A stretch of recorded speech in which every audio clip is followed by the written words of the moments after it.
What's up, YouTube? So today I got something special today.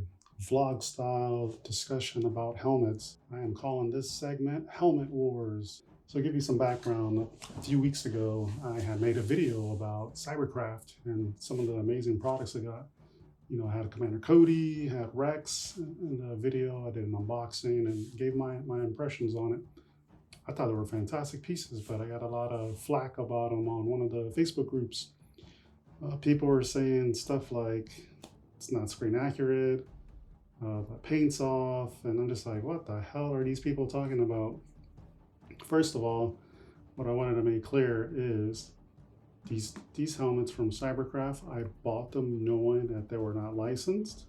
I bought them knowing that they were fan art or artist interpretation of helmet. And I also bought it knowing that it is good for costuming, and that's pretty much why I bought them. I didn't buy them because they were prop replicas or screen accurate. You could consider it a replica. It's in the category of an unlicensed replica for costuming, and you can look that up on the internet. But there is a category for that. But what I did on my own, I did do some research for this, and I saw that in the 501st costume reference library, I'll post a description below, this guy pretty much meets probably like 99% of the criteria for the 501st. So we can argue and say if it's accurate or not. But I'll get to that later. But today I'm gonna talk about something that's made, from a third-party vendor that's not licensed and it's, not screen accurate, versus something from a toy line, Star Wars Black Series, and something that has lineage. This is from Efx. This is the PCR Precision Crafted Replica Helmet. This one actually is a New Hope Stunt Helmet. You can tell by the green lenses. So without further ado, let's get this conversation started. So the 501st has this costume reference library where it can tell you how to make things, more accurate for 501st approval. And remember, 501st is the highest quality of cosplay that is out there. Even the studios go out and reach out to 501st members so they can have them as extras in shows like The Mandalorian. So here we can see all the different types of helmets that they have, or characters that they have. And we're going to be looking for the Phase 2 Cody helmet. I'm going to put this guy to the side. Pull this out. So remember, this is the Cybercraft helmet. It's a Phase 2. So this is the Commander Cody Phase 2 reference library from the 501st. And as you can see, these are the required costume components. So you can actually certify this, your armor, but for the purpose of this video, it's just making sure we can see what kind of quality these helmets are, that people are saying they're not, screen accurate or not. So it starts off to saying some name brand helmets may not be acceptable. Number one, this is not a name brand helmet. Armor is painted matte or satin white. It is painted matte, so originally I was thinking about putting some clear coat on there.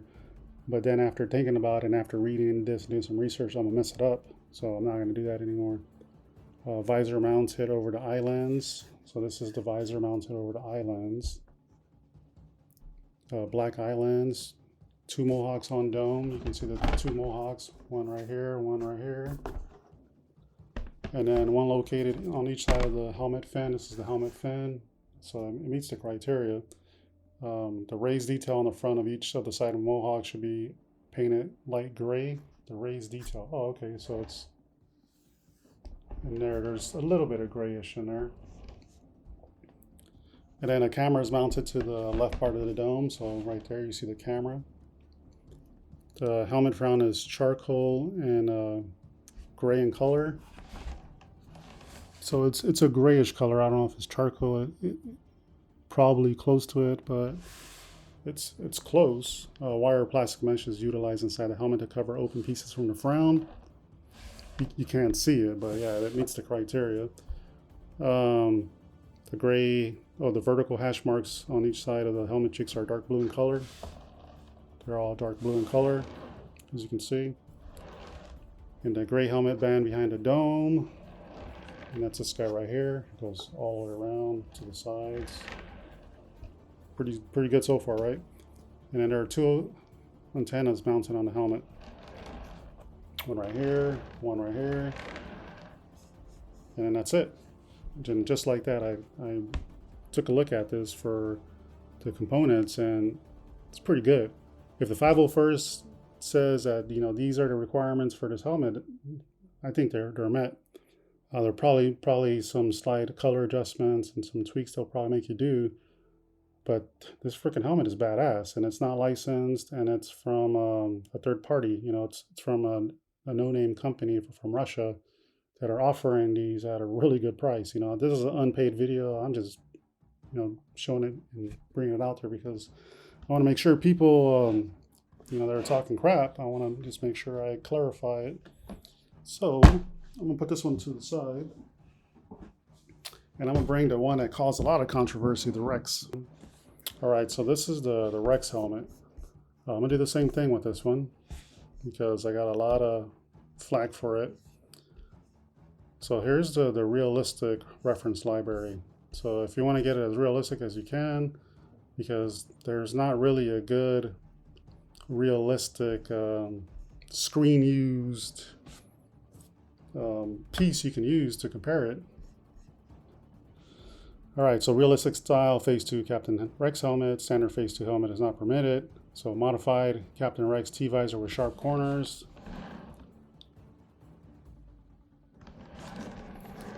The sharp corners are there. A rangefinder on the right side of the helmet. That's this guy right here. Kind of looks like a hammer. So I don't know if that'll be permitted, but it, you know, it looks pretty cool.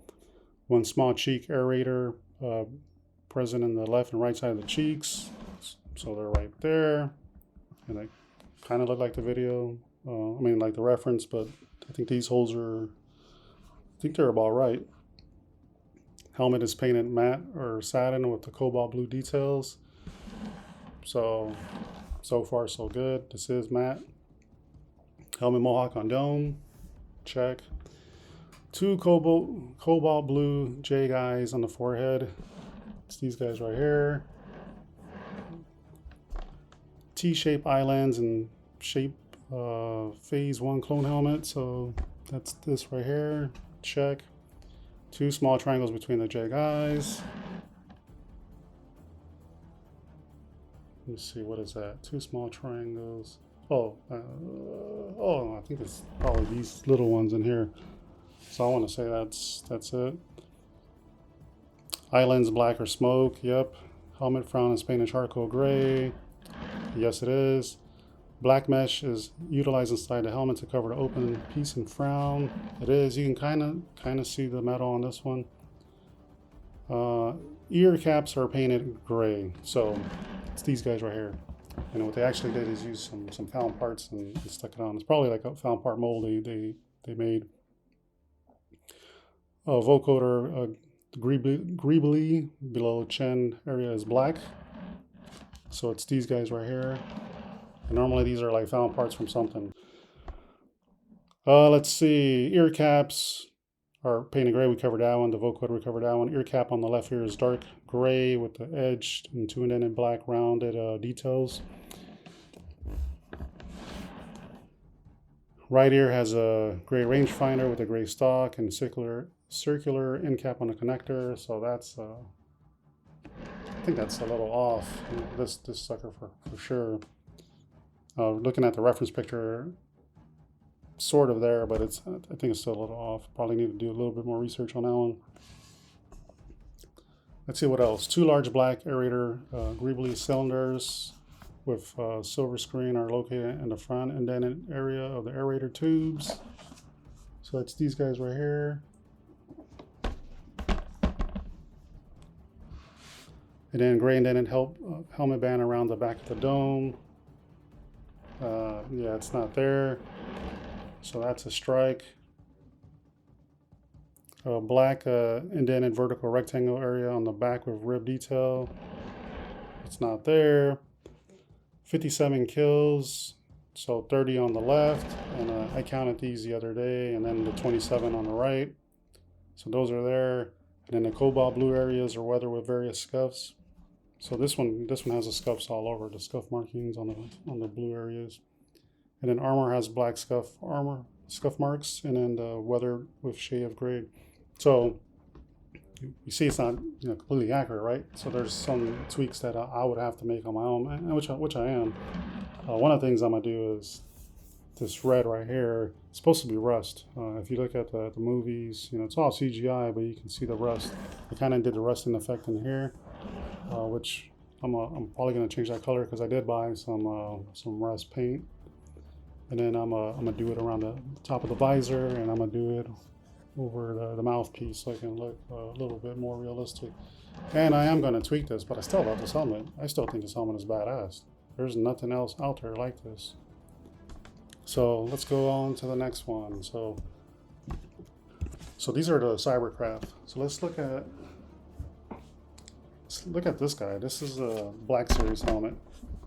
Black Series helmets are part of the Star Wars toy line. It's these things are not screen accurate at all. They look cool, they display cool, they're affordable, but I can tell you without even looking at the reference list, I don't even know who this guy is. It just says Death Watch character. I know in the 501st costume reference list, these guys don't even pop up by themselves. They all have named people. So let's see. Let's look at the Mandalorian Warriors. As we can see here, starting with a Death Watch, you have an Airborne Warrior. You have a Grunt, a Live Action, Night Owl, and Torch. I'm assuming this one is the Live Action, but it's hard to figure out which one it is. So there's the Live Action one. Just looking at the colors of it, kind of looks like it. So let's look at some comparisons. Again, this 501st costume reference list, it's if you want to cosplay with these guys, I'm pretty sure this one won't do it, but let's see. Helmet is undamaged, Mandalorian helmet with 2 very small horizontal triangles, turn signals on the forehead, spear spread further apart from normally seen. Also, it's these guys right here. You kind of can see them. Helmet has a dark tinted visor. It's this guy right here. Helmet ear caps and rangefinder are medium blue with the following exceptions, and they even give you a color palette. But it is like a medium blue. It's like a sky blue. You need to put some batteries in this sucker. And the upper cheeks and bottom piece of the rangefinder are dark gray. Doesn't look dark gray to me. It looks kind of like silverish, bluish color. And then it's maybe because this is throwing off my lights in the room, so that could be it. And then there's a line between the upper and lower cheeks at the same purple as the mandibles. I want to say it's these lines right here. They kind of look purplish. Looks like a purple blue. And then small cylindrical diagnostic port with 3 holes, 1 larger hole, and then 2 identical holes below, located between the wearer's lower right cheek. So it's this guy right here. It doesn't say if it's painted or not. So diagnostic port with 3 holes, 1 larger. Yep. So it does have the 3 holes in here. And on some places they're painted, some they're not. So diagnostic port is similar too, but not identical to 3-hole boarding connector. The detail may be cast into the helmet. And the back of the helmet has 6 keyhole slots, with the bottom 2 featuring a small greebly visibly protruding from the middle of each.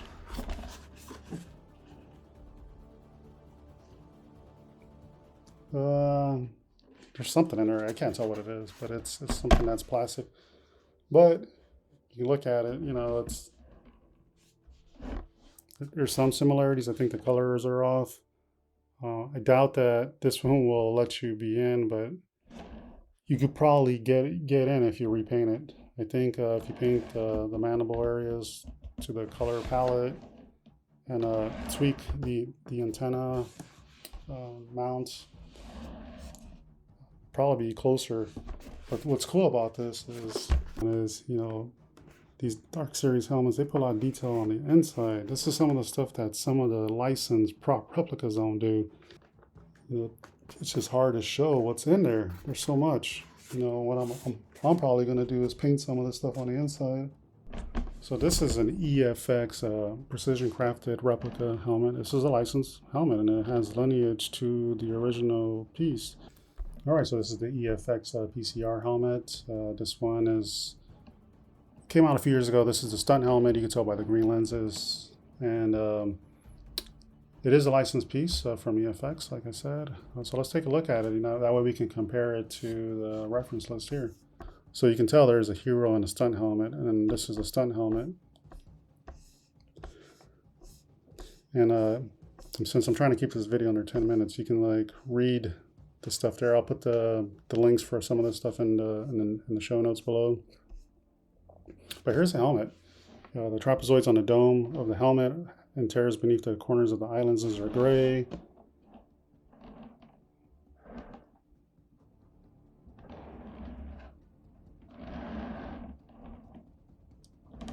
Looks great to me. It's these guys right here. I'm just noticing that my lines are showing up now. I've had this helmet for a few years. I haven't touched it in a while. That's a bummer. Okay, let's see. Lenses are flat material green and in color, sufficient dark enough to obscure the customer's eye. So these are like very see-through, so definitely will not make the criteria. The ear bars have 3 or 4 bumps and are painted gray. Ear bumps are these guys right here. This one has 1, 2, 3, 4. 1, 2, 3, 4. Frown is painted gray and does not leave teeth areas. Yeah, it's completely painted, so you can see the frown has the gray, and then in between there's like black, so you can't see it like the other ones. The newer ones, they let you have some screen visibility. Let's see, we already did the frown. The tube stripes are medium blue, numbering 9 and 16 per side. Oh man, I never counted this. So let's see, 1, 2, 3, 4, 5, 6, 7, 8, 9, 10, 11, 12, 13. This one has 13. What the hell? 1, 2, 3, 4, 5, 6, 7, 8, 9, 10, 11, 12, 13. Huh, interesting. What the hell? This thing's not even like movie accurate. All right, vocoder, vertically ribbed chin detail is painted black. That's threw me off. All right, it's all black. Aerators, the Hovey mix tips, cylinder on each side of the vocoder are painted black. So it's these guys right here.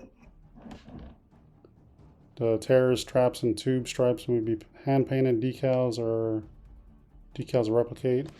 I think everything they used here it feels hand painted. Mesh may be used behind a frown to obscure the face of the wearer. Like you can't even see it. The helmet is accurate in detail proportion of references, and I don't have the references.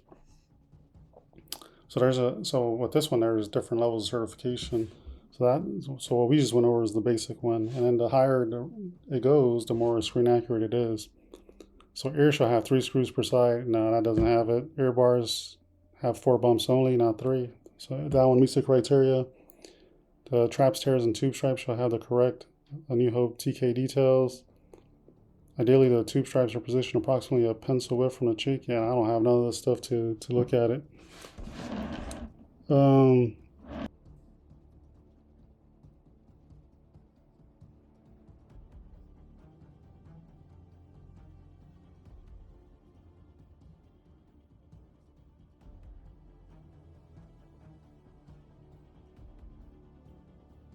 All right, so which one of these would you go for? You know, the title of this thing was Helmet Wars. You know, people were giving me some crap about the Cybercraft helmets, and after looking at them, I think the and doing the comparisons, I think this guy actually is the more accurate one for the, like, if you want to do some 501st stuff and use that as your master list to see which ones are better.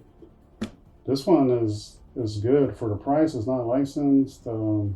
These guys love this stuff. You know, they were on the Collection Wars YouTube channel the other night from all the way from Russia talking about what they're doing, and it's 3 people doing it. So, you know, kudos to them for, you know, having the courage to push out stuff that's very, very, very talked about, and people are very critical in this community. So yeah, so this is part of the Black Series toy line. The thing with these things is it's hit or miss. You know, either they stay on the shelves forever or they sell out quick. You know, like, good luck finding the Boba Fett one at retail price. But this one just came out last week. It's a GameStop exclusive. I want to say it's like 129 bucks. You could probably still get them, but I know they're hot items right now. And it's not bad. They display well. I got a behind the camera area. It's dedicated to my Black Series line because I don't want to mix those with the ones with lineage that I have on the wall on this side. And EFX, you know, EFX is a good line. Sometimes it takes forever to release their stuff. And there's people still waiting on the Scout Trooper helmet. You know, I'm one of those guys too. You know, we found some discrepancies with the helmet, the way they put it together. I didn't even realize that this had some issues until I looked at it. But you can still find these on the market secondhand, or honestly, I've seen them on eBay as, you know, under 300 bucks. I think people are just trying to flip them now that there's new stuff out. But they're really good entry-level helmets if you want something with some lineage, something that's crafted from an original molding. This is a good piece.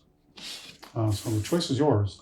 So from today, I think this guy is actually the winner. Good job, Cybercraft. Again, I don't get paid for none of this stuff. I'm a fan, you know, like all you guys. So appreciate you guys taking the time and listening to me and going through this stuff. And you guys have a good weekend. Also, it's Halloween, so I'm not supporting Star Wars, at least this weekend. I'm trying to keep this month dedicated to the Joker, who's another thing I'm a fan of. So maybe for another vlog another day.